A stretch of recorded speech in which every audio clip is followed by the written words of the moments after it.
Bonjour, c'est Cryptoly, j'espère que vous allez bien en ce mercredi 12 juillet 2023.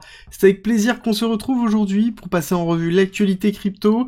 Vous allez voir qu'il y a beaucoup de choses, que ce soit crypto ou même macro, dans lequel c'est un peu le grand jour avec le jour de l'inflation.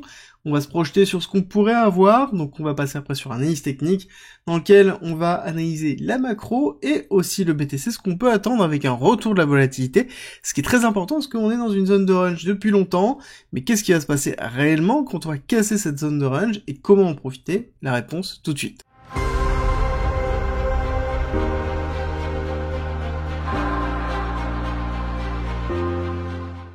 La première grosse nouvelle vient du fait que FTX ouvre ses portes pour que les créanciers puissent ouvrir un dossier. Donc si jamais vous avez été impacté par FTX, vous pouvez déposer votre claim directement.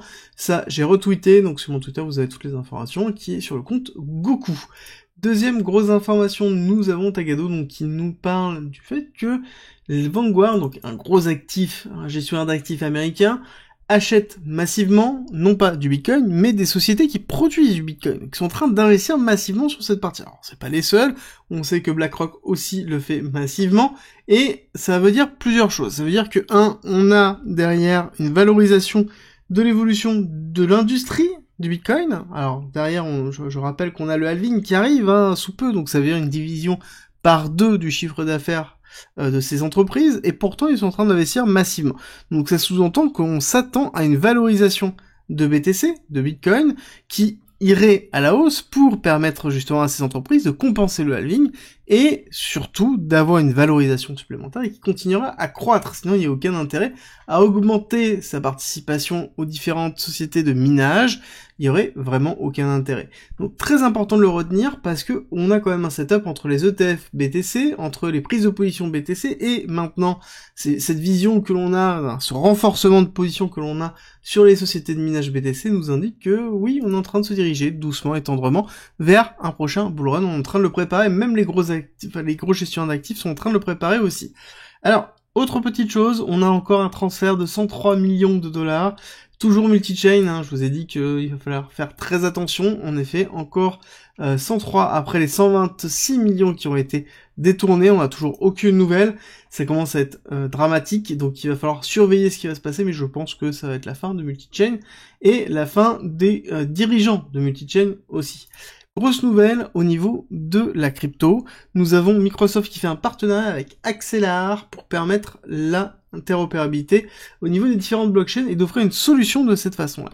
Alors Axelar, je vous en ai parlé depuis relativement longtemps, qui est une solution qui est cross-chain, développée sur quoi? Sur Cosmos, et qui permet de s'interfacer avec globalement quasiment toutes les blockchains et transférer de la liquidité d'un endroit à l'autre à très faible coût, et on voit qu'ils sont en train de se mettre en place une solution qui sera disponible sur, justement, Azure Cloud Marketplace, donc directement intégrée sur du classique. Donc on commence à créer un écosystème blockchain dans les GAFAM, ce qui est plutôt intéressant. L'autre point crucial, ça va être aujourd'hui, donc 12 juillet, nous avons des informations qui vont tomber sur la loi qui est en train d'être préparée sur la régulation crypto. Très important. Très important, je pense que ça va être peut-être un facteur déclencheur. Si on voit qu'on a quelque chose qui est plutôt bullish, après, il va falloir voir est-ce que ça va être voté positivement ou pas, c'est encore autre chose.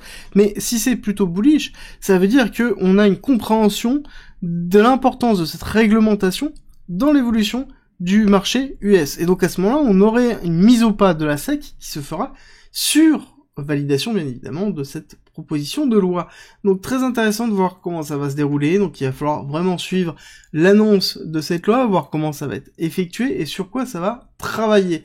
Ensuite, nous avons le calendrier aujourd'hui, nous avons l'IPC Core, forcément l'inflation qui arrive, les chiffres dans lesquels on attend quand même une chute drastique sur l'inflation globale. Par contre, sur le corps, je pense que voilà, une très faible inflation, 0,3 versus 0,4. Donc, voir comment ça va se dérouler. Je pense que si jamais on est dans les clous, on aura quelque chose qui sera relativement flat. Par contre, si on dévie, alors ne serait-ce qu'un petit peu trop agressif en positif, je pense qu'on aura une cassure très forte. Si jamais on est un petit peu au-dessus au niveau de l'inflation, je pense qu'on aura une continuité positive haussière sur les cours, hein, parce que ça veut dire que il y aura des bâtons dans les roues qui seront mis en place au niveau de la SEC pour peut-être une deuxième augmentation. Surtout qu'on est en train de voir quelque chose, c'est que là on a eu les perspectives d'énergie, et quand on regarde un petit peu les perspectives d'énergie, on voit qu'on a une diminution globale de la consommation énergétique. Alors là-dessus, il y a une relation qui est très simple, hein. Si on diminue la consommation énergétique que l'on a, ça sous-entend aussi qu'on diminue la croissance que l'on a. C'est classique, la croissance c'est la transformation de l'énergie en PIB. Et donc si on a une diminution de croissance, ça veut dire quoi? Ça veut dire qu'on a un risque de récession qui est en train de se mettre en place. Est-ce que ce serait une forme de réalisation d'une diminution suffisamment forte de la croissance pour entrer en récession? Bon, là en l'occurrence on est quand même relativement loin, notamment dans les perspectives qui sont en train de donner. On parle de 1,3% de croissance en 2024 versus 1,5% en 2023. Bon, intéressant de voir comment ça va réagir. En tout cas, le DXY, lui, continue à s'enfoncer. On a cassé notre canal, on va aller retester les 100 dans pas longtemps. Là, c'est ce qui est en train de se mettre en place avec quand même ici bien la traîne baissière qui est en train de se faire et l'accélération avec le break of structure ici. Ça sous-entend que là, on a quand même un DXY qui va faire sa continuité pour aller chercher notre target qu'on a depuis relativement longtemps, qui est entre 84 et 92, avec une finalité sur les 92 bien évidemment. Donc là, on attend la rupture vraiment de cette zone, les 100.81, dans lequel cette rupture permettrait d'avoir une accélération baissière avec derrière des petites bougies qui seraient un peu comme ça, 1, 2, ça serait vraiment bien. Au niveau du DXY, ça voudrait dire qu'on aurait une respiration au niveau du BTC. Alors, oui, sauf que on respire pas. Façon de parler. C'est vraiment, là, la respiration, elle est quasiment inexistante. On voit, je mets comme ça, on voit quasiment plus la bougie. Si j'arrête un petit peu, on voit qu'on a une petite évolution. Mais on a quelque chose qui est relativement flat en termes de volume, hein. On le voit bien qu'on est toujours dans des volumes très très bas. On a quelque chose sous une forme d'écrasement, étant donné qu'on est en train de lutter sur le précédent support de 2021. Donc forcément, ça devient une très très grosse résistance, qu'il y a beaucoup de volumes structurels qui sont là. Mais on est en train aussi de lutter avec ici les tops qui ont été effectués ici et ici. Donc on est vraiment dans une zone d'écrasement, on est toujours dans ces zones de range qui nous donnent une volatilité relativement faible, voire même totalement inexistante, et on voit aussi qu'il n'y a rien qui se passe à l'heure actuelle au niveau de l'order flow. On a un order flow qui est flat, avec un open interest qui est flat, on a des positions qui correspondent à peu près aux cours, donc c'est-à-dire qu'on a une fluctuation des positions des top traders qui est à peu près cohérent, donc c'est-à-dire qu'on n'a pas d'ouverture ni de hedging qui se font, donc pour moi on est dans quelque chose de classique. On n'a absolument pas de flows qui sont en train de se mettre en place au niveau du market, hein, donc au niveau des BTC Wallet. Donc ça veut dire qu'on n'a pas d'achat, pas de vente, ce qui est tout à fait normal, tant qu'on a un prix qui est flat. Et je vous rappelle qu'on a un DXY qui s'enfonce. Donc ça sous-entend aussi qu'on a une forme d'arbitrage qui est en train de se mettre en place, dans lequel on a un BTC qui est flat, alors qu'on a une paire qui est en train de s'enfoncer.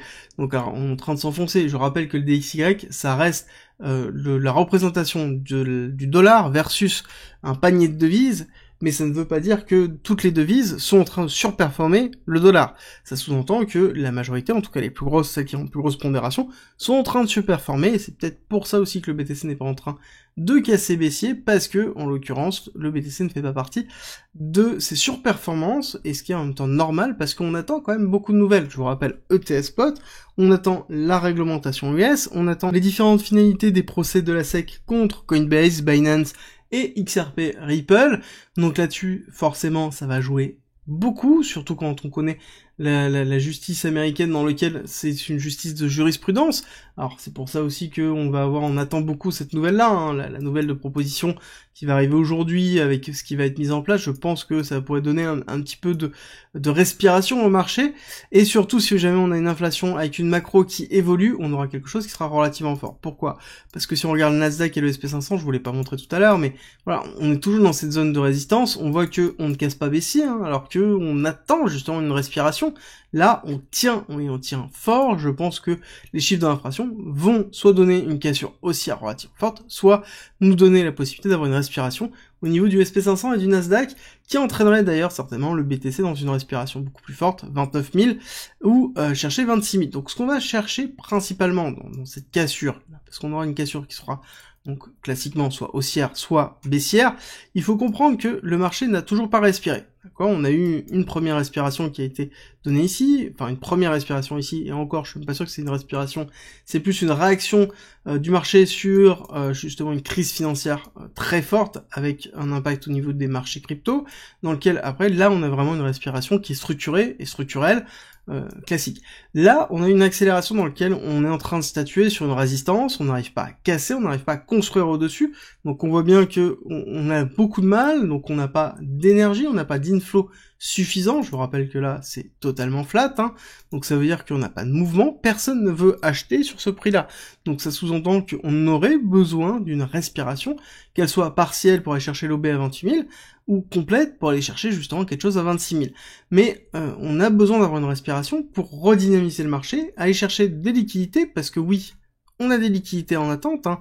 Pour rappel sur le mouvement, on a des liquidités entre 30 500 et 29 000, donc classique dans le range, hein. On a sur le haut de range les liquidités de short, sur le bas de range les liquidités de long, et ensuite on a un gros pool de liquidités qui est entre 28 000 et 26 500. Exactement, c'est, oui, 26 200, un petit peu plus de 26 200. Mais voilà, on a vraiment beaucoup de liquidités longues qui sont en attente, donc ça permettrait de redynamiser le marché, ça permettrait d'ailleurs d'avoir une respiration saine, donc ça voudrait dire qu'on a une macro qui nous entraîne à la baisse, et cette macro qui nous entraîne à la baisse nous donnerait suffisamment de respiration pour repartir à la hausse par la suite. Mais encore une fois, ce n'est pas parce que le marché a besoin de ça que ça se déroulera de cette façon. C'est-à-dire qu'on a déjà vu des impulsions haussières très fortes, derrière avec une rupture haussière, et donc derrière un short squeeze qui se mettra en place pour aller chercher notre target que l'on a depuis un certain temps, aller chercher 34, 35, 36 000, qui est ici notre gap CME avec une zone de confluence avec différents indicateurs que je vous ai déjà présentés. Donc pour moi ce serait cohérent. Après on a toujours les CVD qui sont plats, hein, qui sont vraiment plats, qui sont même totalement en descente, hein, depuis qu'on a un BTC qui tient tout droit. Donc ça sous-entend aussi qu'on a un désintérêt qui est en train de se faire. Et la période n'aide pas, même si normalement juillet est censé être un mois de surperformance au niveau des cryptos, bon bah le problème c'est que c'est aussi un mois dans lequel on a une diminution des volumes.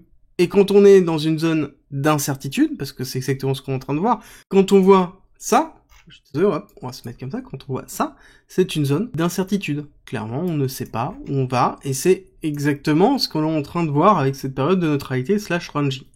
L'autre point que je voulais vous donner en 1 heure, et on terminera sur ça, c'est que on a quand même une accélération haussière suite à la cassure baissière que l'on a eue. Donc ça veut dire qu'on a été rejeté violemment suite à cette accélération, mais on n'a pas cassé les plus bas. Donc ça veut dire qu'on est en train de grinder par le haut, alors que on a un RSI qui est flat. Là on se retrouve sur une divergence, ça sous-entend encore une fois que le mouvement est en préparation, et je pense que si ça doit se faire, ça se fera aujourd'hui avec les nouvelles que l'on a. Ce sont des nouvelles catalysante, et c'est ce que l'on attend au niveau du marché pour reprendre une direction, casser cette neutralité, nous donner un flux dans lequel on pourra travailler, dans lequel on pourra réinvestir ou aller faire du trading. Ça va être certainement aujourd'hui. J'espère que cette vidéo vous a plu, si c'est le cas n'oubliez pas de me laisser un like, et on se retrouve à 13h30 pour une vidéo fondamentale sur GRT, la crypto de The Graph.